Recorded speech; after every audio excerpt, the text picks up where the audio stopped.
اس دور کے اندر پرویز مشرف کے لیے یہ انکار کرنا مشکل تھا. اگر کوئی اور حکمران ہوتا تو شاید وہ بھی اس طرح انکار نہ کر سکتا. بہرحال ڈاکٹر عافیہ صدیقی اور بہت سارے لوگ وہ امریکنز کے حوالے کیے گئے اور یہ بہت بڑا معاملہ تھا. اکبر بگٹی قتل کیس، یہ جس طرح ان کا مرڈر کیا گیا اور ایک غدار بنا کر، اور یہ اس پر جو بلوچستان کی عوام ہے ان کے اندر فوجی اسٹیبلشمنٹ کے حوالے سے بڑے گہرے اس کے نفرت کے جذبات جو ہے وہ ابھرے.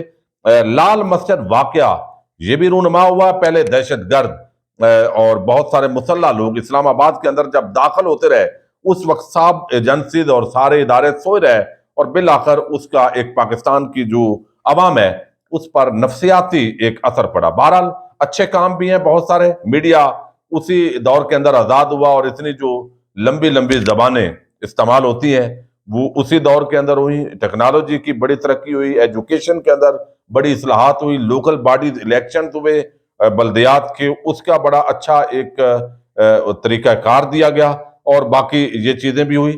NRO-1 یہ دیا گیا محترمہ بے نظیر بھٹو کو، مذاکرات ہوئے اور یہ NRO-1 تمام کرپشن کیسز معاف ہوئے اور اس کے بعد کاف لیگ جو ہے یہ ان کے ساتھ بھی مذاکرات کے اندر دھوکہ ہوا. محترمہ بے نظیر بھٹو کی شہادت ہوئی اور انہوں نے پرویز مشرف اور کچھ لوگوں پر پرویز الہی سمیت الزامات لگائے تھے. بریگیڈیئر اعجاز پر بھی الزام تھا. تو یہ واقعہ بھی ہوا اسی دوران. اور پھر جسٹس وقار سیٹھ نے بعد میں جو فیصلہ دیا ہے اور سزائے موت کا حکم دیا کہ آئین کو پامال کیا گیا اور ڈی چوک پر ان کو لٹکایا جائے مشرف صاحب پر، یہ فیصلہ معطل ہوا. حکومت جو اس وقت کی تھی پی ٹی آئی کی، انہوں نے ریفرنس دائر کیا، یعنی پی ٹی آئی کو اور عمران خان کو بھی بڑا استعمال کیا گیا جو آج ان کو خیال آتا ہے. تو جسٹس وقار سیٹھ ان کی ڈیتھ ہو گئی. تو یہ بڑے عام واقعات اور بھی اسی طرح کے ہیں جو پرویز مشرف کی زندگی سے ریلیٹڈ ہیں، ان کے دور اقتدار اور بعد از اقتدار وہ عدالتی معاملات ہیں. دبئی وہ پہنچے، دبئی ظاہر ہے ان کو بھیجا گیا. ابھی ان کی فیملی کو اجازت دی گئی تھی کہ وہ پاکستان آ سکتے ہیں، پرویز مشرف کو لا سکتے ہیں، لیکن ان کی حالت جو ہے وہ ایسی نہیں تھی. تو دہلی سے 1943 سے آج 2023 جو جنوری ہے اس کے اندر یہ سفر اختتام کو پہنچا. اللہ تعالیٰ ان کی مغفرت فرمائے اور درجات بلند فرمائے. اب ایک بڑی خبر ہے، بلکہ دو ایسے قوانین ہیں جو حکومت تیار کر لیے گئے ہیں اور ڈان نیوز نے یہ رپورٹ کیا ہے. ایک تو آپ سن چکے ہیں کہ IMF نے مجبور کیا کہ تمام بیوروکریٹس جن پر بڑے کرپشن کے الزامات ہوتے ہیں ان کے تمام ایسٹس جو منقولہ غیر منقولہ جائیداد پاکستان اور بیرون ملک اور ان کے جو بھی اثاثے ہیں وہ ڈکلیئر ہونے چاہیے، پبلک ہونے چاہیے، عوام کو رسائی ہونی چاہیے، تاکہ کرپشن آپ کرتے ہیں اور پاکستان غریب ہے اور یہ طبقہ امیر ہے، سیاستدان، بیوروکریٹ اور یہ بدماشیہ اشرافیہ. اب اس قانون سے ججز اور جرنیل یہ استثناء حاصل ہے ان کو، فوجی جرنیلوں کو، چونکہ یہ ملک جو ہے جو ان کو استثناء حاصل ہے. باقی بیوروکریٹ، سول بیوروکریٹ وہ سارے اس کے نرگے کے اندر آئیں گے. اس پر بڑا حیرت کا اظہار کیا جا رہا ہے کہ کیا اس ملک کے قوانین ججز اور فوجی افسران بشمول جرنیل، آرمی چیف ان پر اپلائی نہیں ہوتے؟ اگر نہیں ہوتے تو باقیوں کو کیوں بھئی پھر آپ امپلیمنٹ نہ کریں؟ کرپشن کے لیے کیا سول جو بیوروکریسی ہے وہی پر کرپشن ہوتی ہے؟ تو یہاں اس قانون سے بھی ججز اور جرنیل ان کو فائدہ دیا گیا اور اس پر کوئی بات بھی نہیں کر رہا اور بات اب نہیں کی جائے گی. اور چونکہ PDM کی حکومت ہے اور بڑی باتیں یہ لمبی لمبی زبانیں تھی بہت سارے اینکرز اور صحافیوں کی ایک زمانے میں، لیکن اب وہ بالکل بیٹھ گئی ہیں.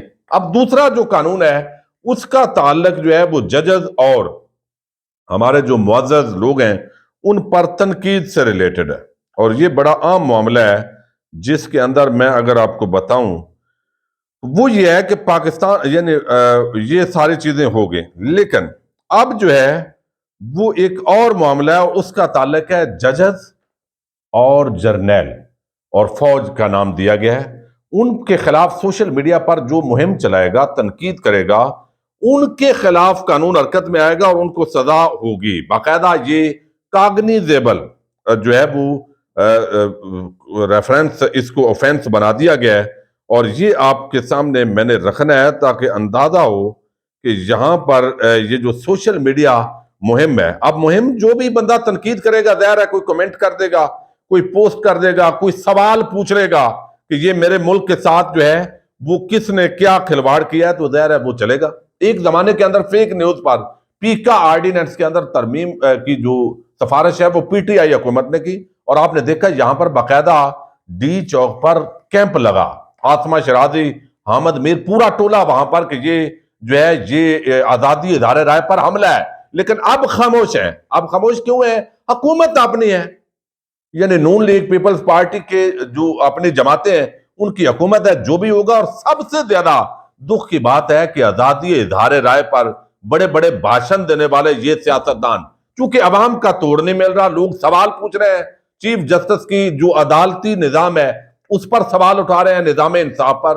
جو اسٹیبلشمنٹ کی پولیٹیکل مداخلت ہے, یعنی گالم گلوچ اور یہ کرنا تو انتہائی میں سمجھتا ہوں قابل مذمت ہے, اور یہ اس کو حوصلہ افزائی نہیں کی جا سکتی. لیکن جینون جو تنقید کر رہا ہے اسٹیبلشمنٹ کے سیاسی رول پر, تو وہ ظاہر ہے وہ بھی اس کے نرگے کے اندر آ سکتے ہیں. لیکن یہاں پر اگر یہ کریں گے تو اوورسیز پاکستانی اس کا کیا کریں گے؟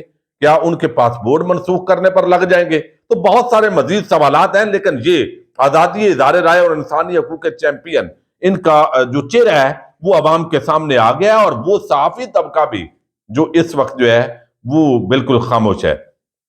اب خبر یہ ہے کہ وفاقی حکومت نے فوج اور عدلیہ کے خلاف سوشل میڈیا یا کسی اور ذریعے سے مہم چلانے والوں کے گرد گھیرا تنگ کرنے کا فیصلہ کر لیا ہے. فوجداری قانون میں ترمیم کے بعد فوج اور عدلیہ کے خلاف بیان بازی پر فوج اور عدلیہ کے خلاف بیان بازی پر 5 سال قید اور 10 لاکھ روپے جرمانہ ہوگا.